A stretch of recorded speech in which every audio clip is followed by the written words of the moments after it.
ರುದ್ರದೇವ ಅನ್ವಿತಾಳ ಮೊದಲ ಮಿಲನ. ಆಲಿಯಾ ತನ್ನ ವಿಕೃತ ನಗೆಯನ್ನು ಬೀರುತ್ತಾ, ಈ ಪ್ರಾಜೆಕ್ಟ್ ಕೆಲಸ ಯಶಸ್ವಿಯಾಗಿ ಪೂರ್ಣಗೊಳಿಸಿದರೆ ರುದ್ರ ಸರ್ ನಮ್ಗೆ ನೀಡುವ ಬಹುಮಾನದ ಮೊತ್ತನ ಬರೋಬ್ಬರಿ 10 ಲಕ್ಷಕ್ಕೆ ಹೆಚ್ಚಿಸಿದ್ದಾರೆ ಅಂತ ಕೇಳಿದ್ದೆ ಅನ್ವಿತಾ. ಸೊ ನಿನ್ನಂತಹ ಹೊಸ ಡಿಸೈನರ್ಗೆ ಆಲ್ ದಿ ಬೆಸ್ಟ್ ಅಂತ ಅಣಕಿಸಿ ಹೊರಟು ಹೋದ್ಲು. ಆಲಿಯಾಳ ಆ ಹಠಾತ್ ವರ್ತನೆ ಮತ್ತು ಆ ಒಂದು ಮಾತುಗಳು ಅನ್ವಿತಾಳನ್ನು ಆಘಾತಕ್ಕೀಡು ಮಾಡಿದ್ವು. ರುದ್ರದೇವ್ 10 ಲಕ್ಷ ಬಹುಮಾನ ಕೊಟ್ಟು ಏನು ಹೊರಟಿದ್ದಾನೆ ಅನ್ನುವಂತಹದ್ದು ಅವಳಿಗೆ ಕ್ಷಣಾರ್ಧದಲ್ಲೇ ಅರ್ಥವಾಯಿತು. ತನ್ನ ಕಂಪನಿಯಲ್ಲಾದರೂ ತಾನು ಆತನಿಂದ ನೇರವಾಗಿ ಯಾವುದೇ ವೈಯಕ್ತಿಕ ಹಣಕಾಸಿನ ನೆರವು ಪಡೆಯಲು ನಿರಾಕರಿಸಿರೋದ್ರಿಂದ ರುದ್ರ ಈಗ ಈ ಆಫೀಸ್ ಸ್ಪರ್ಧೆಯ ನೆಪದಲ್ಲಿ ತನಗೆ ಆರ್ಥಿಕವಾಗಿ ಸಹಾಯ ಮಾಡೋಕೆ ಈ ಮಾರ್ಗವನ್ನು ಬಳಸ್ತಿದ್ದಾನೆ ಎಂಬ ಸತ್ಯ ಅವಳಿಗೆ ಸ್ಪಷ್ಟವಾಯಿತು. ಈ ಸ್ಪರ್ಧೆಯಲ್ಲಿ ನಾನು ಭಾಗವಹಿಸಬೇಕೇ ಅಥವಾ ಬೇಡವೇ ಎಂಬ ಗೊಂದಲದಲ್ಲಿ ವಿಚಿತ್ರವಾದ ಮಿಶ್ರ ಭಾವನೆಗಳೊಂದಿಗೆ ತನ್ನ ಚೇಂಬರ್ಗೆ ಹಿಂತಿರುಗಿದ್ಲು. ಅನ್ವಿತಾ ತನ್ನ ಸೀಟ್ನಲ್ಲಿ ಕುಳಿತು ಆಲೋಚಿಸುತ್ತಿದ್ದಾಗ ಅವಳ ಸಹಾಯಕ ಗ್ರೇಸ್ ಒಂದು ಕಪ್ಪು ಬಿಸಿ ಕಾಫಿಯೊಂದಿಗೆ ಒಳಗೆ ಬಂದು, ಮಿಸ್ ಅನ್ವಿತಾ, ನಿಮ್ಮನ್ನು ಭೇಟಿಯಾಗಲು ಒಬ್ಬರು ಅತಿಥಿ ಬಂದಿದ್ದಾರೆ ಅಂತ ತಿಳಿಸಿದ್ಲು. ಅನ್ವಿತಾ ಉಬ್ಬೇರಿಸಿ, ಅತಿಥಿಯಾ? ಯಾರು ಗ್ರೇಸ್ ಅಂತ ಕೇಳಿದ್ಲು. ಅವರು ಈಗ ವಿಸಿಟರ್ಸ್ ವೇಟಿಂಗ್ ರೂಮ್ನಲ್ಲಿ ಕಾಯ್ತಿದ್ದಾರೆ ಮೇಡಮ್, ಇಲ್ಲಿಗೆ ಕರೆದುಕೊಂಡು ಬರಲೇ ಅಂತ ಹೇಳಿಬಿಟ್ಟು ಗ್ರೇಸ್ ಕೇಳ್ತಾಳೆ. ಸರಿ, ಕರ್ಕೊಂಡು ಬಾ ಅಂತ ಹೇಳಿ ಅನ್ವಿತಾ ಉತ್ತರಿಸ್ತಾಳೆ. ಯಾರು ಬಂದಿರಬಹುದು ಅನ್ನೋ ಒಂದು ಸಣ್ಣ ಕುತೂಹಲದೊಂದಿಗೆ ಕಾಯೋಕ್ಕೆ ಶುರು ಮಾಡ್ತಾಳೆ. ಸ್ವಲ್ಪ ಸಮಯದ ನಂತರ ಚೇಂಬರ್ನ ಬಾಗಿಲು ತೆರೆಯಿತು. ಗ್ರೇಸ್ ಬಾಗಿಲು ತೆರೆದು ಒಳಗೆ ಹೋದಾಗ ಅವಳ ಹಿಂಬದಿಯಲ್ಲಿದ್ದ ಆ ಅಪರಿಚಿತ ಆಕೃತಿ ಮುನ್ನೆಲೆಗೆ ಬಂತು. ಅಲ್ಲಿ ನಿಂತಿದ್ದ ವ್ಯಕ್ತಿಯನ್ನು ಕಂಡ ತಕ್ಷಣವೇ ಅನ್ವಿತಾಳ ಕಣ್ಣುಗಳಲ್ಲಿ ತೀವ್ರವಾದ ಅಸಹ್ಯ, ಕೋಪ, ದ್ವೇಷ, ಒಂದು ರೀತಿಯ ಬೆಂಕಿ ಜ್ವಾಲೆ ಹುರಿದು ಬಿತ್ತು. ಆ ಧೂರ್ತ ಮುಖ ಮತ್ತಾರ್ದು ಅಲ್ಲ, ಸ್ವತಃ ಹೇಮಾ. ಗ್ರೇಸ್ ಸಾಫ್ಟಾಗಿ ಬಾಗಿಲು ಮುಚ್ಚಿ ಹೊರಗೆ ಹೋದ ತಕ್ಷಣ ಅನ್ವಿತಾ ತಕ್ಷಣವೇ ಸಿಟ್ಟಿನಿಂದ ಎದ್ದು ನಿಂತು, ಹೇಮಾ, ನಿನಗೆಷ್ಟು ಧೈರ್ಯವಿದ್ರೆ ನನ್ನ ಆಫೀಸಿಗೆ ಕಾಲಿಡ್ತೀಯಾ? ಏನು ನೋಡೋಕೆ ಬಂದಿದೆಯಾ ಇಲ್ಲಿಗೆ ಅಂತ ಕಠಿಣ ಧ್ವನಿಯಲ್ಲೇ ಗದ್ದರಿದ್ಲು. ಹೇಮಾ ತನ್ನ ತುಟಿಗಳ ಅಂಚಿನಲ್ಲಿ ಕುದೃತದ ನಗೆಯನ್ನು ತೋರುತ್ತಾ, ಹೋ ಅನ್ವಿತಾ, ನೀನು ಈ ಏರಿಯಾದಲ್ಲಿ ಜನರೇಷನ್ ಕಂಪನಿಯಲ್ಲಿ ವರ್ಕ್ ಮಾಡ್ತಿದ್ದೀಯಾ ಅಂತ ಕೇಳಿದ್ದೆ. ನಾನಿಲ್ಲಿ ಹತ್ತಿರದಲ್ಲೇ ಇದ್ದೆ, ಅದಕ್ಕೆ ನಿನ್ನ ಒಮ್ಮೆ ಭೇಟಿ ಮಾಡಿ ಮಾತಾಡ್ಸೋಗೋಣ ಅಂತ ಬಂದೆ ಅಂತ ಏನು ತಿಳಿದವಳಂತೆ ನಟಿಸಿದ್ಲು. ಅನ್ವಿತಾ ಹಲ್ಲು ಕಡಿಯುತ್ತಾ, ನಿನ್ನ ಮುಖ ನೋಡುವುದೇ ನನಗಿಷ್ಟ ಇಲ್ಲ, ಯಾರಿಗೂ ಅಸಹ್ಯವೆನಿಸ್ತಿದೆ, ಇಲ್ಲಿಂದ ತೊಲಗು ಎಂದು ಹೇಮಾಳ ಕೆನ್ನೆಗೆ ಸಾರಾಸಗಟವಾಗಿ ಒಂದೇ ಏಟು ಬಾರಿಸುವ ಹಂಬಲವನ್ನು ಅಪಾರ ಹೆಣಗಾಟದಿಂದ ಹತ್ತಿಕ್ಕಿದ್ಲು. ಹೇಮಾ ಕಿಂಚಿತ್ತೂ ಕದಲದೆ ತನ್ನ ದ್ವೇಷವನ್ನು ಸಣ್ಣ ನಗೆಯಲ್ಲಿ ಮುಚ್ಚಿಡುತ್ತೆ. ಯಾಕಷ್ಟೊಂದು ಕೋಪಗೊಳ್ತಿದ್ದೀಯ ಅನ್ವಿತಾ? ಇದು ವರ್ಷಗಳ ಹಿಂದೆ ಆ ರಾತ್ರಿ ನಿನ್ನ ಜೊತೆಯಿದ್ದ ಆ ರೌಡಿ ಹುಡುಗ ನಿನಗಿಷ್ಟ ಆಗಲಿಲ್ವೇ? ಅವನು ನೋಡಲು ತುಂಬ ಸುಂದರವಾಗಿದ್ದಿರಬೇಕಲ್ವೇ ಎಂದು ತೀರಾ ಚುಚ್ಚುವಂತೆ ಅಣಕಿಸಿದ್ಲು. ನಿನ್ನ ಬಾಯನ್ನು ಮುಚ್ಚು ಹೇಮಾ. ಅನ್ವಿತಾ ಕೋಪ ಮತ್ತು ಆಕ್ರೋಶದಿಂದ ತಲೆಯಿಂದ ಕಾಲಿನವರೆಗೆ ನಡುಗುತ್ತಾ ಗರ್ಜಿಸಿದ್ಲು. ಹೇಮಾ ಅನ್ವಿತಾಳ ಕಣ್ಣುಗಳಲ್ಲಿದ್ದ ಪ್ರತಿಯೊಂದು ಭಾವನೆಯನ್ನು ಸೂಕ್ಷ್ಮವಾಗಿ ಗಮನಿಸುತ್ತಾ ತನ್ನ ಪ್ರಮುಖ ತನಿಖೆಯನ್ನು ಮುಂದುವರೆಸಿದ್ಲು. ಅಷ್ಟಕ್ಕೂ ಆ ರಾತ್ರಿ ನಿನ್ನ ಕೋಣೆಯಲ್ಲಿದ್ದ ವ್ಯಕ್ತಿ ಇಂದು ನಿನ್ನ ಕಣ್ಣೆದುರಿಗೆ ತಂದು ನಿಲ್ಲಿಸಿದ್ರೆ ನೀನು ಅವನನ್ನು ನಿಜವಾಗಿ ಗುರುತಿಸಲು ಸಾಧ್ಯವೇ ಅನ್ವಿತಾ ಅಂತ ಹೇಳಿ ಕಣ್ಣುಗಳನ್ನು ಕಿರಿದಾಗಿಸಿ ಆಳವಾದ ಪ್ರಶ್ನೆಯನ್ನು ಎಸೆದ್ಲು. ಇಲ್ಲಿಂದ ಹೊರಗೆ ಹೋಗು ಹೇಮಾ. ಅನಗತ್ಯವಾಗಿ ಬಾಯಿಗೆ ಬಂದಂತೆ ಮಾತಾಡಬೇಡ. ನಿನ್ನ ಈ ವಿಕೃತ ಮುಖವನ್ನು ನೋಡುವುದೇ ನನಗೆ ಕಷ್ಟ. ಅನ್ವಿತಾ ಕೋಪದಿಂದ ಗರ್ಜಿಸುತ್ತಾ ನೇರವಾಗಿ ಆಫೀಸ್ ಚೇಂಬರ್ ಬಾಗಿಲನ್ನು ತೋರಿಸಿದ್ಲು. ಅನ್ವಿತಾಳನ್ನು ಅವಳು ಚಿಕ್ಕ ವಯಸ್ಸಿನಲ್ಲೂ ಅಭಿನಯ ಅಂತ ಕರೀತಿದ್ಲು. ಹೇಮಾ ಕಿಂಚಿತ್ತೂ ಹಿಂಜರಿಯದೆ ಅತ್ಯಂತ ನೀಚವಾಗಿ ನಗುತ್ತಾ, ಏನು ಸಮಸ್ಯೆ ಅನ್ವಿತಾ? ಆ ರೌಡಿ ವ್ಯಕ್ತಿ ಆ ರಾತ್ರಿ ನಿನ್ನನ್ನು ಸರಿಯಾಗಿ ತೃಪ್ತಿಪಡಿಸಲಿಲ್ವಾ? ಅವನ ಮೇಲೆ ನಿನಗೆ ಅಷ್ಟೊಂದು ಕೋಪನಾ? ಈ ಕಂಪನಿಯಲ್ಲಿರೋ ಪ್ರತಿಯೊಬ್ಬರಿಗೂ ನಿನ್ನ ಕತ್ತಲ ರಾತ್ರಿಯ ರಹಸ್ಯ ತಿಳಿಯುವಂತೆ ನಿನಗೆ ರಂಪಾಟ ಮಾಡುವ ಮೊದಲು ಸ್ವಲ್ಪ ಗೌರವದಿಂದ ವರ್ತಿಸೋದನ್ನು ಕಲಿ. ಆ ಅಕ್ರಮ ಮಗುವಿನ ವಿಷಯ, ಆ ರಾತ್ರಿಯ ಸತ್ಯವೇನೆಂದರೆ, ಹೊರಬಿದ್ದರೆ ನಿನಗೆ ಈ ಕಾರ್ಪೊರೇಟ್ ಪ್ರಪಂಚದಲ್ಲಿ ನಿನ್ನ ವೃತ್ತಿ ಜೀವನ ಹೇಗೆ ಮುಂದುವರಿಸ್ತೀಯಾ ಅಂತ ತಿರಸ್ಕಾರದಿಂದ ಮರುಪ್ರಶ್ನೆ ಮಾಡಿದ್ಲು. ಅನ್ವಿತಾಳ ಸಹನೆಯ ಗಡಿ ಮೀರ್ತು ಅವಳು ತಕ್ಷಣವೇ ಮೇಜಿನ ಮೇಲಿದ್ದ ಇಂಟರ್ಕಾಮ್ ಎತ್ತಿ ಸಹಾಯಕ್ಕೆ ಕರೆ ಮಾಡಿ, ಗ್ರೇಸ್, ತಕ್ಷಣವೇ ತನ್ನ ಕ್ಯಾಬಿನ್ಗೆ ಬಾ ಅಂತ ಆಜ್ಞಾಪಿಸಿದ್ಲು. ಗ್ರೇಸ್ ಓಡೋಡಿ ಬಂದ ತಕ್ಷಣ ಅನ್ವಿತಾ ಸೋಫಾದಲ್ಲಿ ಅಹಂಕಾರದಿಂದ ಕುಳಿತಿದ್ದ ಹೇಮಾಳತ್ತ ಬೆರಳು ತೋರಿಸಿ, ಇವಳು ನನ್ನ ಅತಿಥಿಯಲ್ಲ, ಇವಳನ್ನು ಈ ಕ್ಷಣವೇ ಹೊರಗೆಸೆ ಅಂತ ಆಕ್ರೋಶದಿಂದ ಹೇಳಿದ್ಲು. ನಾನು ನಿಮ್ಮ ಅತಿಥಿಯಲ್ಲ ಎಂದು ಹೇಳಲು ನೀನ್ಯಾರು? ನಾನು ನಿಮ್ಮ ಜನರೇಷನ್ ಕಂಪನಿಯ ಆಭರಣ ವಿನ್ಯಾಸ ಸೇವೆ ಪಡೆಯಲು ಬಂದಿರುವಂತಹ ಕ್ಲೈಂಟ್ಸ್ ಅಂತ ಹೇಳಿ ಹೇಮಾ ಅತ್ಯಂತ ಸೊಕ್ಕಿನಿಂದ ಎದೆಯ ಮೇಲೆ ಕೈಗಳನ್ನು ಕಟ್ಕೊಂಡು ಹೇಳಿದ್ಲು. ಆದರೆ ಆ ಕ್ಷಣದಲ್ಲಿ ಹೇಮಾ ಧರಿಸಿದ್ದ ಕತ್ತಿನ ಐಷಾರಾಮಿ ಹಾರ, ನೆಕ್ಲೇಸು ಮತ್ತು ಅನ್ವಿತಾಳ ದೃಷ್ಟಿಯನ್ನು ತೀವ್ರವಾಗಿ ಆಕರ್ಷಿಸೋಕೆ ಶುರು ಮಾಡಿತು. ಅಭಿನಯ ತನ್ನ ಕಣ್ಣುಗಳನ್ನು ಕಿರಿದಾಗಿಸಿ ಈ ಹಾರದ ಅದ್ಭುತ ವಿನ್ಯಾಸವನ್ನು ಹತ್ತಿರದಿಂದ ಸೂಕ್ಷ್ಮವಾಗಿ ಗಮನಿಸಿದ್ಲು. ಹೇಮಾಳ್ ಬಳಿ ಇಷ್ಟೊಂದು ಕೋಟಿ ಕೋಟಿ ಬೆಲೆ ಬಾಳುವ ಹಾರ ಎಲ್ಲಿಂದ ಬಂತು? ಈ ಹಾರದ ವಿನ್ಯಾಸ ಇದು ಹೂವಿನ ಮಕರಂದದ ಪೆಟಲ್ಸ್ ಮಾದರಿಯಲ್ಲಿದೆಯಲ್ಲ. ಇದು ನಿಜಕ್ಕೂ ನಾನೇ ವಿದೇಶದಲ್ಲಿದ್ದಾಗ ಹಗಲು ರಾತ್ರಿ ಕಷ್ಟಪಟ್ಟು ವಿನ್ಯಾಸಗೊಳಿಸಿದ ನನ್ನದೇ ಡಿಸೈನ್, ಅಥವಾ ಯಾರಾದರೂ ಇದನ್ನು ನಕಲಿ ಮಾಡಿಸಿದ್ದಾರೆಯೇ ಎಂದು ಅನ್ವಿತಾ ಮನಸ್ಸಿನಲ್ಲೇ ಆಶ್ಚರ್ಯಚಕಿತಳಾದ್ಲು. ಅನ್ವಿತಾ ಹೇಮಾಗೆ ಎಚ್ಚರಿಕೆ ನೀಡುತ್ತಾ, ಈಗಲೇ ನನ್ನ ಕಣ್ಣಳತೆಯಿಂದ ದೂರ ಹೋಗು ಹೇಮಾ, ಇಲ್ಲದಿದ್ದರೆ ನಾನು ನಿನ್ನನ್ನು ಇನ್ನೂ ಘೋರವಾಗಿ ಅವಮಾನಿಸಬೇಕಾಗ್ತದೆ ಅಂತ ಹೇಳಿದ್ಲು. ಅನ್ವಿತಾ ಸೀಟಿನಿಂದ ಎದ್ದು ನಿಂತು ತನ್ನನ್ನು ಅತ್ಯಂತ ಅಗೌರವದಿಂದ ನಡೆಸಿಕೊಂಡಿದ್ದು ಹೇಮಾಳ ಅಹಂಕಾರಕ್ಕೆ ಭಾರೀ ಪೆಟ್ಟು ನೀಡಿತ್ತು. ಅವಳು ಕೋಪದಿಂದ ಕುದಿಯುತ್ತಾ, ನಿನ್ನ ಈ ಅಹಂಕಾರವನ್ನು ನಾನು ಹಿಂದೆ ಮುರಿತೀನಿ. ನಾನು ನಿನ್ನ ಮ್ಯಾನೇಜರ್ ಮತ್ತು ಡೈರೆಕ್ಟರ್ ಅನಸೂಯ ಬಳಿ ನಿನ್ನ ಈ ಕೆಟ್ಟ ವರ್ತನೆಯ ಬಗ್ಗೆ ಖಂಡಿತ ದೂರು ನೀಡಿ ನಿನ್ನನ್ನು ಈ ಕ್ಷಣವೇ ಕಚೇರಿಯಿಂದ ಕೆಲಸದಿಂದ ತೆಗೆದು ಹಾಕಿಸ್ತೀನಿ, ನೋಡ್ತಾನೆ ಇರೆ ಅಂತ ಹೇಳಿ ಕೂಗಾಡ್ಬಿಟ್ಲು. ಅಲ್ಲಿಯೇ ನಿಂತಿದ್ದ ಗ್ರೇಸ್ ಇದನ್ನು ನೋಡಿ ಆಘಾತಕ್ಕೊಳಗಾದ್ಲು. ಆರಂಭದಲ್ಲಿ ಹೇಮಾ ನಿಜವಾದ ಅತಿಥಿ ಎಂದು ಭಾವಿಸಿದ ಗ್ರೇಸ್ಗೆ ಅವಳು ಬೇಕಂತಾನೆ ಅನ್ವಿತಾಳನ್ನು ತೊಂದರೆಗೊಳಿಸೋಕೆ ಬಂದಿದ್ದಾಳೆ ಅನ್ನೋಂಥದ್ದು ಈಗ ಸ್ಪಷ್ಟವಾಗಿ ಅರ್ಥವಾಯಿತು. ಗ್ರೇಸ್ ಭಯದಿಂದ ಅನ್ವಿತಾಳ ಬಳಿ ಬಂದು, ಮಿಸ್ ಅನ್ವಿತಾ, ಅವಳು ಮೇಲಾಧಿಕಾರಿಗಳಿಗೆ ನಿಮ್ಮ ವಿರುದ್ಧ ದೂರು ನೀಡಬಾರ್ದು, ದಯವಿಟ್ಟು ಅವಳನ್ನು ತಡೀರಿ, ಕೆಲಸಕ್ಕೆ ತೊಂದರೆಯಾಗುತ್ತದೆ ಎಂದು ಆತಂಕದಿಂದ ಹೇಳ್ತಾಳೆ. ಆದರೆ ಕೋಪದ ಉತ್ತುಂಗದಲ್ಲಿದ್ದಂತಹ ಅನ್ವಿತಾ ತನ್ನ ಕ್ಯಾಬಿನ್ ಬಾಗಿಲನ್ನು ತೆರೆದು ಹೊರಬಂದಾಗ ಹೇಮಾ ತೆರೆದ ಕೆಲಸದ ಸ್ಥಳದಲ್ಲಿ ಓಪನ್ ವರ್ಕ್ ಸ್ಪೇಸ್ ಇಡೀ ಆಫೀಸ್ ಉದ್ಯೋಗಿಗಳಿಗೆ ಕೇಳಿಸುವಂತೆ ಜೋರಾಗಿ ಕೂಗಾಡ್ತಾ ಇರುವಂಥದ್ದು ಕಾಣ್ತು. ನಿಮ್ಮ ಬಾಸ್ ಅನಸೂಯಾಗೆ ಕರೆ ಮಾಡಿ, ನಿಮ್ಮ ಸೀನಿಯರ್ ಡಿಸೈನರ್ ಅನ್ವಿತಾಳ ವಿರುದ್ಧ ನಾನು ಗಂಭೀರ ದೂರು ನೀಡಬೇಕು. ನಾನು ಒಬ್ಬ ದೊಡ್ಡ ಕ್ಲೈಂಟ್ ಆಗಿ ಅವಳನ್ನು ಸಮೀಪಿಸಿದೆ, ಆದರೆ ಅವಳು ನನ್ನ ಕ್ಯಾಬಿನಿಂದ ಹೊರದಬ್ಬಿ ಅವಮಾನಿಸಿ ತಳ್ತಾ ಇದ್ದಾಳೆ ಅಂತ ಹೇಮಾ ಆಕ್ರೋಶದಿಂದ ನಾಟಕವಾಡೋಕೆ ಶುರು ಮಾಡಿದ್ಲು. ಆ ಕ್ಷಣದಲ್ಲಿ ಆಫೀಸ್ನಲ್ಲಿದ್ದಂತಹ ಇತರ ಡಿಸೈನರ್ಗಳು ಕೂಡ ಮತ್ತು ಉದ್ಯೋಗಿಗಳು ಅಂದರೆ ಆಲಿಯಾ ಸೇರಿದಂತೆ ಹೇಮಾಳ ಈ ರಂಪಾಟವನ್ನು ಉಚಿತ ನಾಟಕ, ಉಚಿತ ಎಂಟರ್ಟೈನ್ಮೆಂಟ್ ಎನ್ನುವಂತೆ ಕುತೂಹಲದಿಂದ ನೋಡೋಕೆ ಶುರು ಮಾಡ್ಕೊಳ್ತಾರೆ. ಶೀಘ್ರದಲ್ಲೇ ಅನ್ವಿತಾ ಆಳವಾದ ದೀರ್ಘ ಉಸಿರನ್ನು ತೆಗೆದುಕೊಂಡು ದೃಢವಾಗಿ ಹೆಜ್ಜೆ ಇಡುತ್ತಾ ಹೇಮಾಳ ಕಡೆಗೆ ನಡೆದ್ಲು. ನಿನಗೆ ಏನು ಬೇಕು ಹೇಮಾ ಅಂತ ಕಟುವಾಗಿ ಕೇಳಿದ್ಲು. ನನಗಿನ್ನೇನು ಬೇಕು? ನಿನ್ನನ್ನು ಈ ಕ್ಷಣವೇ ಈ ಕಂಪನಿಯಿಂದ ಬೂಟಿನಿಂದ ಹೊದ್ದು ಹೊರ ಹಾಕಬೇಕು, ಅದೇ ನನಗೆ ಬೇಕು. ಹೇಮಾ ಅಲ್ಲು ಕಡಿಯುತ್ತಾ ತನ್ನ ಕ್ರೋಧವನ್ನು ಹೊರಹಾಕಿದ್ಲು. 5 ವರ್ಷಗಳ ಹಿಂದೆ ಆ ಕತ್ತಲ ರಾತ್ರಿಯಲ್ಲಿ ವಿಶಾಖ ಮತ್ತು ಹೇಮಾ ಸೇರಿ ತನಗೆ ಮಾಡಿದ ಕ್ರೂರ ನಂಬಿಕೆ ದ್ರೋಹ, ಮಗುವಿನ ತಂದೆ ಇಲ್ಲದೆ ತಾನು ಅನುಭವಿಸಿದ ನರಕ ಯಾತನೆ ಮತ್ತು ಈಗ ಆಫೀಸ್ ಮಧ್ಯೆ ಬಂದು ಮಾಡುತ್ತಿರುವಂತಹ ಈ ನೀಚ ನಾಟಕ, ಇವೆಲ್ಲವೂ ಸೇರಿ ಆ ಪಾಪ ಅನ್ವಿತಾಳ ತಾಳ್ಮೆಯ ಕಟ್ಟೆಯನ್ನು ಸಂಪೂರ್ಣವಾಗಿ ಹೊಡೆದು ಹಾಕಿದ್ವು.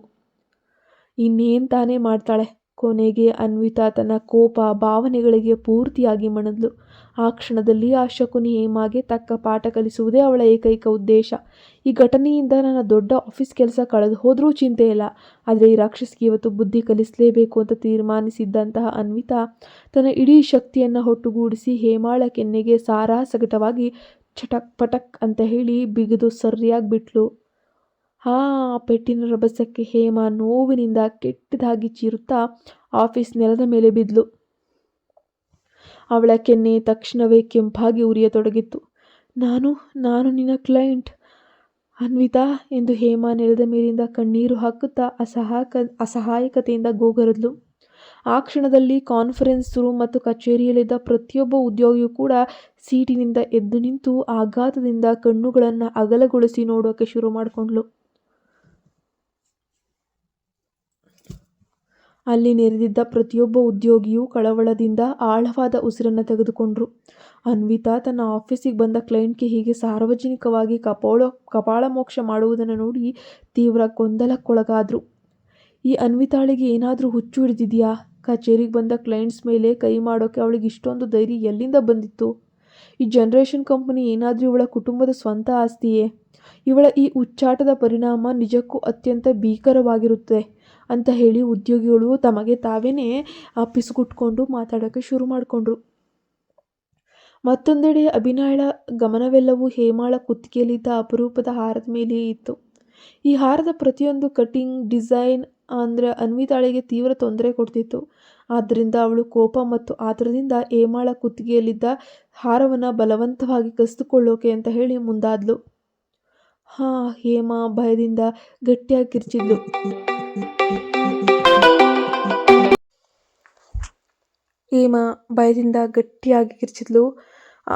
ಆಗ ಹಾರವನ್ನು ಎಳೆದುಕೊಳ್ಳೋಕೆ ಯತ್ನಿಸಿದಾಗ ಕೋಪಗೊಂಡ ಹೇಮಾ ತಕ್ಷಣವೇ ಅನ್ವಿತಾಳ ಕೈಗಳನ್ನು ಬಿಗಿಯಾಗಿ ಹಿಡಿದು ಅದನ್ನು ತನ್ನಿಂದ ಕಸಿದುಕೊಳ್ಳದಂತೆ ಪ್ರತಿರೋಧ ಒಡ್ಡಿದ್ಲು. ಇದು ನನ್ನ ಅತ್ಯಂತ ನೆಚ್ಚಿನ ಹಾರ. ಇದರ ಬೆಲೆ ಲಕ್ಷಾಂತರ ರೂಪಾಯಿ, ಕೋಟ್ಯಾಂತರ ರೂಪಾಯಿ. ನನ್ನ ಪ್ರಾಣ ಹೋದರೂ ಇದನ್ನು ಯಾರೂ ನನ್ನಿಂದ ಕಸಿದುಕೊಳ್ಳೋಕೆ ಸಾಧ್ಯ ಇಲ್ಲ ಅಂತ ಹೇಮಾ ಅಹಂಕಾರದಿಂದ ಗರ್ಜಿಸಿದ್ಲು. ಇಬ್ಬರು ಮಹಿಳೆಯರು ಹೀಗೆ ನಡು ರಸ್ತೆಯಂತೆ ಕಚೇರಿಯ ಮಧ್ಯದಲ್ಲಿ ಜಗಳವಾಡ್ತಿರುವಾಗ ನಿಲ್ಲಿಸು ಎಂದು ಇಡೀ ಹಾಲ್ನಲ್ಲಿ ಕಂಪನ ಸೃಷ್ಟಿಸುವಂಥ ಆಳವಾದ ಗಂಭೀರವಾದ ಪುರುಷ ಧ್ವನಿಯೊಂದು ಅನುರಣಿಸಿತು. ಅನ್ವಿತಾ ತಕ್ಷಣವೇ ತಲೆ ಎತ್ತಿ ನೋಡಿದ್ಲು. ಹೇಮಾ ಕೂಡ ಅತ್ಯಂತ ಪರಿಚಿತ ಹಾಗೂ ಕಟ್ಟುನಿಟ್ಟಾದ ಧ್ವನಿಯನ್ನು ಕೇಳಿ ನಡುಗಿ ಹೋದ್ಲು. ಅವಳು ತನ್ನ ಕೆಂಪಾಗಿದ್ದ ಕೆನ್ನೆಯ ಮೇಲೆ ಕೈ ಇಟ್ಕೊಂಡು ನಂಬಲಾಗದೆ ಮೇಲಕ್ಕೆ ನೋಡಿದಾಗ ಆಘಾತಕ್ಕೊಳಗಾದ್ಲು. ರುದ್ರದೇವ್ ಇಲ್ಲಿಗೆ ಹೇಗೆ ಬಂದ ಎಂದು ಹೇಮಾಳ ಎದೆ ದಸಕ್ಕನೆ ಕುಸಿಯಿತು. ಅನ್ವಿತಾ ಹೇಮಾಳ ಹಾರವನ್ನು ಇನ್ನೂ ಬಿಗಿಯಾಗಿ ಹಿಡಿದಿರೋದನ್ನು ನೋಡಿದ ರುದ್ರ ತಕ್ಷಣವೇ ಮುಂದೆ ಬಂದು ಅನ್ವಿತಾಳ ಮಣಿಕಟ್ಟನ್ನು ಗಟ್ಟಿಯಾಗಿ ಹಿಡಿದು ಕೋಪದಿಂದ ದೂರ ಎಳೆದ. ಇಲ್ಲಿ ಈ ರೀತಿಯ ಗದ್ದಲ ಸೃಷ್ಟಿಸಿದ್ದು ಸಾಕಾಗ್ಲಿಲ್ವೇ ನಿಮಗೆ ಎಂದು ರುದ್ರ ತನ್ನ ಗಂಭೀರ ದೃಷ್ಟಿಯಿಂದ ಅವಳನ್ನು ದಿಟ್ಟಿಸುತ್ತಾ ಕೇಳ್ತಾನೆ. ರುದ್ರ ತನ್ನ ಮಾತನ್ನು ಮುಗಿಸ್ತಾ ಇದ್ದ ಹಾಗೆ ಅವನು ಇಲ್ಲಿಗೆ ಬರಬಹುದು ಅಂತ ಕಿಂಚಿತ್ತೂ ನಿರೀಕ್ಷಿಸದೇ ಇರುವಂತಹ ಹೇಮಾ ಭಯದಿಂದ ದೇಹವೆಲ್ಲ ಎಪ್ಪುಗಟ್ಟಿದಂತಾಗ್ತಾಳೆ. ದೇವರೇ, ಈಗ ನಾನು ಸಂಪೂರ್ಣವಾಗಿ ಸಿಕ್ಕಾಕೊಂಡೆ. 5 ವರ್ಷಗಳಿಂದ ನಾನು ಮುಚ್ಚಿಟ್ಟಿದ್ದಂತಹ ಕರಾಳ ರಹಸ್ಯ ಇಂದೇ ರುದ್ರನ ಮುಂದೆ ಬಿಡುಗಡೆಯಾಗಲಿದೆ ಅಂತ ಹೇಮಾ ತೀವ್ರ ಆತಂಕದಿಂದ ಮನಸ್ಸಿನಲ್ಲೇ ನಡುಗಿದ್ಲು. ಆದರೆ ಇದ್ದಕ್ಕಿದ್ದಂತೆ ರುದ್ರ ಕೆಳಗ್ಬಾಗಿ ಅತ್ಯಂತ ಕಾಳಜಿಯಿಂದ, ಹೇಮಾ, ನೀನು ಚೆನ್ನಾಗಿದೆಯಾ ಅಂತ ಮೆಲ್ಲನೆ ಕೇಳ್ತಾನೆ. ತಕ್ಷಣ ಸನ್ನಿವೇಶವನ್ನು ಗ್ರಹಿಸಿದಂತಹ ಹೇಮಾ ನಟಿಸಲು ಅದ್ಭುತ ಅವಕಾಶ ಸಿಕ್ಕಿತೆಂದು ಭಾವಿಸಿ ನಾಟಕವನ್ನು ಪ್ರಾರಂಭಿಸಿದ್ಲು. ರುದ್ರ, ನನಗೆ ತುಂಬ ನೋವಾಗ್ತಿದೆ ಅಂತ ಹೇಳುತ್ತಿದ್ದಂತೆಯೇ ಕಣ್ಣುಗಳಿಂದ ಕಣ್ಣೀರು ಒಳ್ಳೆ ಬೋರ್ಗರೆವ ಜಲಪಾತದಂತೆ ಸುರಿಯೋಕೆ ಶುರು ಮಾಡಿಕೊಳ್ಳುತ್ತೆ. ನಂತರ ಅವಳು ಅತ್ಯಂತ ದುರ್ಬಲವಾದವಳಂತೆ ನಟಿಸುತ್ತಾ ರುದ್ರನ ಬಲವಾದ ತೋಳುಗಳಿಗೆ ಹೊರಕೊಂಡ್ಲು. ತನ್ನ ಅಂಗೈಗಳಿಂದ ಕುತ್ತಿಗೆಯನ್ನು ಮುಚ್ಚಿಕೊಂಡು ನೋವಿನಿಂದ ಉಸಿರುಗಟ್ಟಿದಂತೆ ಅಭಿನಯಿಸೋಕೆ ಶುರು ಮಾಡ್ಕೊಳ್ತಾಳೆ. ಆ ಕ್ಷಣದಲ್ಲಿ ಅಭಿನಯ ಸಂಪೂರ್ಣವಾಗಿ ಆಘಾತಕ್ಕೊಳಗಾದ್ಲು. ಹೇಮಾ ಮತ್ತು ರುದ್ರ ಪರಸ್ಪರ ಇಷ್ಟೊಂದು ಆಪ್ತವಾಗಿ ಪರಿಚಿತರು ಎಂಬ ಸತ್ಯವನ್ನು ಅವಳಿಗೆ ನಂಬೋಕ್ಕೂ ಕೂಡ ಸಾಧ್ಯವೇ ಆಗಲಿಲ್ಲ. ರುದ್ರ ಈ ಹೇಮಾಳನ್ನು ಯಾಕೆ ಇಷ್ಟೊಂದು ಮೃದುವಾಗಿ ಪ್ರೀತಿಯಿಂದ ನಡೆಸ್ಕೊಳ್ತಾ ಇದ್ದಾನೆ, ಇವರಿಬ್ಬರ ನಡುವೆ ಇರುವ ನಿಜವಾದ ಸಂಬಂಧವೇನು ಅಂತ ಅಭಿನಯ ಮಾತ್ರ ನಿಜವಾಗ್ಲೂ ಕಚೇರಿಯಲ್ಲಿದ್ದ ಪ್ರತಿಯೊಬ್ಬ ಉದ್ಯೋಗಿಯು ಆಶ್ಚರ್ಯದಿಂದ ಮೂಗಿನ ಮೇಲೆ ಬೆರಳಿಟ್ಕೊಂಡು, ರುದ್ರನಿಗೆ ಇಷ್ಟೊಂದು ಹತ್ತಿರವಾಗಿರುವ ಮಹಿಳೆಯ ಮೇಲೆ ಈ ಒಂದು ಅನ್ವಿತ ಕೈ ಮಾಡಿದ್ದಾಳೆ ಅಂದರೆ ಇವಳ ಕಾರ್ಪೊರೇಟ್ ವೃತ್ತಿ ಜೀವನ ಪೂರ್ತಿಯಾಗಿ ಮುಗ್ದೇ ಹೋಯಿತು, ಸರ್ವನಾಶ ಅಂತಲೇ ಲೆಕ್ಕ ಅಂತ ಎಲ್ಲರೂ ಕೂಡ ಭಾವಿಸ್ತಾರೆ. ಮತ್ತೊಂದೆಡೆ ಹೇಮಾ, ರುದ್ರ ಮತ್ತು ಅನ್ವಿತಾ ಪರಸ್ಪರ ಹೇಗೆ ಹೀಗೆ ಮಾತಾಡ್ತಿದ್ದಾರೆ ಎಂಬುದನ್ನು ಸೂಕ್ಷ್ಮವಾಗಿ ಗಮನಿಸ್ತಿದ್ದಾಳೆ. ಅವರಿಬ್ಬರಿಗೂ ಈ ಕತ್ತಲ ರಾತ್ರಿಯ ನಿಜವಾದ ಸತ್ಯ ಇಂದಿಗೂ ಕೂಡ ತಿಳಿದಿಲ್ಲ ಎಂಬುದು ಹೇಮಾಗೆ ತಕ್ಷಣವೇ ಅರ್ಥವಾಯಿತು. ಆ ಕ್ಷಣದಲ್ಲಿ ತನ್ನ ಪಕ್ಕದಲ್ಲೇ ನಿಂತು ತನ್ನನ್ನು ರಕ್ಷಿಸ್ತಿರುವ ರುದ್ರನನ್ನು ನೋಡಿ ಹೇಮಾ ತನ್ನ ಅದೃಷ್ಟಕ್ಕೆ ಮನಸ್ಸಿನಲ್ಲೇ ಧನ್ಯವಾದವನ್ನು ಹೇಳ್ಕೊಂಡ್ಳು. ನನ್ನನ್ನು ಇಲ್ಲಿಂದ ಎತ್ಕೊಂಡು ಹೋಗು ರುದ್ರ, ಪ್ಲೀಸ್ ಅಂತ ಹೇಮಾ ರುದ್ರನ ಹೆಗಲ ಮೇಲೆ ಕೈ ಇಟ್ಟು ಅತ್ಯಂತ ಕರುಣಾಜನಕವಾಗಿ ಬೇಡ್ಕೊಳ್ಳೋಕೆ ಶುರು ಮಾಡ್ಕೊಳ್ತಾಳೆ. ಹೇಮಾಳ ಆ ಶೋಚನೀಯ ಸ್ಥಿತಿ, ಹೇಟು ಬಿದ್ದು ಹೂತ್ಕೊಂಡಿದ್ದ ಕೆನ್ನೆಯನ್ನು ನೋಡಿದ ರುದ್ರ ತಕ್ಷಣವೇ ಹಿಂಜರಿಯದೆ ಅವಳನ್ನು ತನ್ನ ತೋಳುಗಳಲ್ಲಿ ಎತ್ಕೊಂಡು ಲಿಫ್ಟ್ ಕಡೆ ವೇಗವಾಗಿ ನಡೆದಾನೆ. ಲಿಫ್ಟ್ ಬಾಗಿಲುಗಳು ಮುಚ್ಚಿಕೊಳ್ತಿದ್ದಾಗಲೂ ಅನ್ವಿತಾ ಕಲ್ಲಿನಂತೆ ನಿಂತು ಆಘಾತದಲ್ಲೇ ಮುಳುಗಿದ್ಲು. ಕಳೆದ 5 ವರ್ಷಗಳಲ್ಲಿ ಹೇಮಾ ಸಾಕ್ಷಾತ್ ರುದ್ರದೇವನ ಪ್ರಿಯತಮೆ ಗೆಳತಿಯಾಗಿದ್ಲೆ ಎಂಬ ಕಲ್ಪನೆಯನ್ನು ಜೀರ್ಣಿಸಿಕೊಳ್ಳೋಕೆ ಅವಳಿಗೆ ಸಾಧ್ಯವೇ ಆಗ್ತಾ ಇರಲಿಲ್ಲ. ಅಷ್ಟರಲ್ಲಿ ಹಿರಿಯ ಅಧಿಕಾರಿ ಅನಸೂಯ ಕಠಿಣ ಧ್ವನಿಯಲ್ಲಿ, ಏನಾಯಿತು ಅನ್ವಿತಾ, ಇನ್ನು ನಿಂತು ನಾಟಕ ನೋಡಿದ್ದು ಸಾಕು. ನಿನ್ನ ಸಾಮಾನು ಸರಮರಾಜುಗಳನ್ನು ಎತ್ಕೊಂಡು ಈ ಕ್ಷಣವೇ ಇಲ್ಲಿಂದ ತೊಲಗ್ತಾ ಇರು ಅಂತ ಗದರ್ತಾಳೆ. ಇಲ್ಲಿಂದ ತೊಲಗು ಅನ್ವಿತಾ, ನಿನ್ನ ಪ್ರಿಯಕರನ ಹತ್ತಿರದ ಹುಡುಗಿಗೆ ಹೊಡೆದ ಮೇಲೆ, ಅಂದರೆ ಆ ಒಂದು ಹುಡುಗಿಯ ಪ್ರಿಯಕರ ರುದ್ರ, ಅವನ ಮೇಲೆ ನಿನಗೆ ಈ ಕಂಪನಿಯಲ್ಲಿ ಏನು ಕೆಲಸ ಸಿಗ್ತದೆ ಅಂತ ಏನಾದರೂ ಕನಸು ಕಾಣ್ತಿದ್ಯಾ? ಆಲಿಯಾ ಅನ್ವಿತಾಳ ಹತ್ತಿರ ಬಂದು ಕೆಣಕುತ್ತಾ, ಇನ್ನು 10 ಲಕ್ಷದ ಸ್ಪರ್ಧೆ ಬಹುಮಾನ ನನಗೆ ಸಿಗುತ್ತದೆ ಅಂತ ಮನಸ್ಸಿನಲ್ಲೇ ಬೀಗಿದ್ಲು. ಅಭಿನಯ ದೀರ್ಘವಾಗಿ ನಿಟ್ಟುಸಿರು ಬಿಟ್ಟು, ಹೇಮಾ ಸಾಕ್ಷಾತ್ ರುದ್ರದೇವನ ಪ್ರಿಯತಮೆಯಾಗಿರುವುದು ಅವಳಿಗೆ ಅತ್ಯಂತ ವಿಚಿತ್ರ ಹಾಗೂ ನಂಬಲಾಗದ ಸಂಗತಿಯಾಗಿತ್ತು. ರುದ್ರನಂತಹ ಗಂಭೀರ ಮಹಾನ್ ವ್ಯಕ್ತಿಗೆ ಈ ಹೇಮ ಹೇಗೆ ತಾನೇ ಆಕರ್ಷಕಳ ಕಂಡ್ಲು ಅಂತ ಆಲೋಚಿಸ್ತಾ ಅವಳು ತಲೆ ಬಗ್ಗಿಸಿ ತನ್ನ ಕ್ಯಾಬಿನತ್ನ ನಡೆದ್ಲು. ಇತ್ತ ರುದ್ರನ ಖಾಸಗಿ ಆಫೀಸ್ ರೂಮ್ನಲ್ಲಿ ರುದ್ರ ಸೋಫಾದ ಮೇಲೆ ಕುಳಿತಿರಲು ಪಕ್ಕದಲ್ಲಿ ಕುಳಿತಿದ್ದ ಹೇಮಾ ಟಿಶ್ಯೂ ಪೇಪರ್ನಿಂದ ತನ್ನ ಕಣ್ಣೀರನ್ನು ಒರೆಸಿಕೊಳ್ಳುತ್ತಾ ಅಪಾರವಾಗಿ ದುಃಖಿಸುತ್ತಿರುವಂತೆ ನಟಿಸ್ತಾ ಇದ್ಲು. ರುದ್ರ, ಆ ಅಭಿನಯ ನನ್ನ ಹಳೆಯ ಕಾಲೇಜು ಸಹಪಾಠಿ. ನಾವಿಬ್ಬರ ನಡುವೆ ಗತಕಾಲದಲ್ಲಿ ಕೆಲವೊಂದಷ್ಟು ಕಹಿ ನೆನಪುಗಳಿದ್ವು ನಿಜ. ಆದರೆ ಅವಳು ಇಡೀ ಆಫೀಸ್ ಮುಂದೆ ನನ್ನನ್ನು ಈ ರೀತಿ ದೈಹಿಕವಾಗಿ ಅವಮಾನಿಸ್ತಾಳೆಂದು ನಾನು ಕನಸು ಮನಸ್ಸಿನಲ್ಲೂ ಕೂಡ ಭಾವಿಸಿರಲಿಲ್ಲ. ನಾನು ಮ್ಯಾನೇಜ್ಮೆಂಟ್ಗೆ ದೂರು ನೀಡ್ತೇನೆ ಎಂದಿದ್ದಕ್ಕೆ ಅವಳು ಕೋಪದಿಂದ ರಕ್ಕಸಿಯಂತೆ ನನ್ನ ಮೇಲೆ ಬಿದ್ದು ನನ್ನ ಕುತ್ತಿಗೆಯಲ್ಲಿದ್ದ ಹಾರನ್ನು ಕಸಿದುಕೊಳ್ಳೋಕೆ ಯತ್ನಿಸಿದ್ಲು. ನೋಡು, ಅವಳ ಉಗುರುಗಳು ತಾಗಿ ನನ್ನ ಕುತ್ತಿಗೆ ಪೂರ್ತಿ ಹೇಗೆ ಕೆಂಪಗಾಗಿ ಕಿತ್ತೋಗಿದೆ ಅಂತ ತೀರಾ ದೀನಳಾಗಿ ಹತ್ಲು. ಹೇಮಾಳ ಕುತ್ತಿಗೆಯ ಮೇಲಿದ್ದ ಕೆಂಪು ಮಚ್ಚೆ ಮತ್ತು ಉಗುರಿನ ಗಾಯಗಳನ್ನು ಗಮನಿಸಿದ ರುದ್ರ, ಅಭಿನಯ ಇಷ್ಟೊಂದು ತೀವ್ರವಾಗಿ ಹೇಮಾಳ್ ಮೇಲೆ ದಾಳಿ ಮಾಡಿದ್ದಾಳೆಯೇ ಅಂತ ಹೇಳಿ ಆಶ್ಚರ್ಯಚಕಿತನಾಗಿ ಹೋಗ್ತಾಳೆ. ಕ್ಷಣಕಾಲ ಅಭಿನಯಳ ಶಾಂತ ಸ್ವಭಾವ, ನಡತೆಯ ಮೇಲೆಯೇ ಅವನಿಗೆ ಅನುಮಾನ ಮೂಡೋಕೆ ಪ್ರಾರಂಭವಾಗುತ್ತೆ. ಹೇಮಾ ಮುಖ ಮುಚ್ಚಿಕೊಂಡು ಮೌನವಾಗಿ ಕಣ್ಣೀರನ್ನು ಸುರಿಸುತ್ತಾ, 5 ವರ್ಷಗಳ ಹಿಂದೆ ಅವಳ ತಾಯಿಯ ಮರಣವಾದಾಗ ನನಗೂ ತುಂಬ ಬೇಸರವಾಗಿತ್ತು ರುದ್ರ. ಅವಳ ತಂದೆಯೂ ಅವಳನ್ನು ಸರಿಯಾಗಿ ನೋಡ್ಕೊಳ್ತಾ ಇರಲಿಲ್ಲ ಎಂಬುದು ನನಗೆ ಗೊತ್ತು. ಪಾಪ ಅಂತ ನಾನು ಸಹಾಯ ಮಾಡಲು ಹೋದರೆ ಅವಳು ನನ್ನ ಮೇಲೆ ಹೀಗೆ ಕಪಾಳ ಮೋಕ್ಷ ಮಾಡುವಷ್ಟರ ಮಟ್ಟಿಗೆ ಹಿಂಸಾತ್ಮಕವಾಗ್ತಿದ್ದಾಳೆ ಮತ್ತು ಕ್ರೂರವಾಗಿದ್ದಾಳೆ ಅಂತ ನನಗೆ ತಿಳಿದೇ ಇರಲಿಲ್ಲ ಅಂತ ತಾಯಿಯ ಸಾವಿನ ವಿಷಯದಲ್ಲಿ ಪ್ರಸ್ತಾಪಿಸಿ ರುದ್ರನ ಮನಸ್ಸಿನಲ್ಲಿ ಅವಳ ಬಗ್ಗೆ ಇನ್ನೂ ಕೆಟ್ಟ ಅಭಿಪ್ರಾಯ ಮೂಡುವಂತೆ ವಿಷ ತುಂಬಿದ್ಲು. ರುದ್ರ ಅವನ ಹೆಗಲ ತಟ್ಟಿ ಸಮಾಧಾನ ಪಡಿಸುತ್ತಾ, ಸರಿ ಹೇಮಾ, ಈ ವಿಷಯವನ್ನು ನಾನು ವೈಯಕ್ತಿಕವಾಗಿ ಪೂರ್ಣವಾಗಿ ಪರಿಶೀಲಿಸ್ತೀನಿ. ಈಗ ನಿನ್ನನ್ನು ಸುರಕ್ಷಿತವಾಗಿ ಮನೆಗೆ ತಲುಪಿಸಲು ನಾನು ಡ್ರೈವರ್ಗೆ ಹೇಳ್ತೀನಿ ಅಂತ ಹೇಳ್ತಾನೆ. ಆದರೆ ಹೇಮಾ ಮಾತ್ರ ಕಣ್ಣೀರನ್ನು ಸುರಿಸುತ್ತಾ ರುದ್ರನ ಕಣ್ಣುಗಳನ್ನು ದಿಟ್ಟಿಸಿ ಅವನ ಕೋಪವನ್ನು ಮತ್ತಷ್ಟು ಹೆಚ್ಚಿಸಲು ಯತ್ನಿಸುತ್ತಾ, ರುದ್ರ, ಇದನ್ನು ನೀವು ಹೇಗೆ ಪರಿಶೀಲಿಸ್ತೀರಿ? ಅವಳನ್ನು ಈ ಕ್ಷಣವೇ ಕಂಪನಿಯ ಕೆಲಸದಿಂದ ತೆಗೆದುಹಾಕ್ತೀರಿ ತಾನೇ ಅಂತ ಹೇಳಿ ದ್ವೇಷದಿಂದ ಅವನನ್ನೇ ಪ್ರಶ್ನೆ ಮಾಡ್ತಿದ್ದಾಳೆ. ಶೀಘ್ರದಲ್ಲೇ ರುದ್ರ ಇಂಟರ್ಕಾಮ್ನಲ್ಲಿ ತನ್ನ PAಗೆ ಕರೆ ಮಾಡಿ ಹೇಮಾಳನ್ನು ತಕ್ಷಣವೇ ಐಷಾರಾಮಿ ಕಾರ್ನಲ್ಲಿ ಬಂಗಲೆಗೆ ಕರೆದುಕೊಂಡು ಹೋಗುವಂತೆ ಆಜ್ಞಾಪಿಸ್ತಾನೆ. ಮುಂದೆ ಏನಾಗುತ್ತೆ ನೋಡೋಣ. ಮುಂದಿನ ಭಾಗದಲ್ಲಿ ಚಾನಲ್ಗೆ ಸಬ್ಸ್ಕ್ರೈಬ್ ಆಗಿ.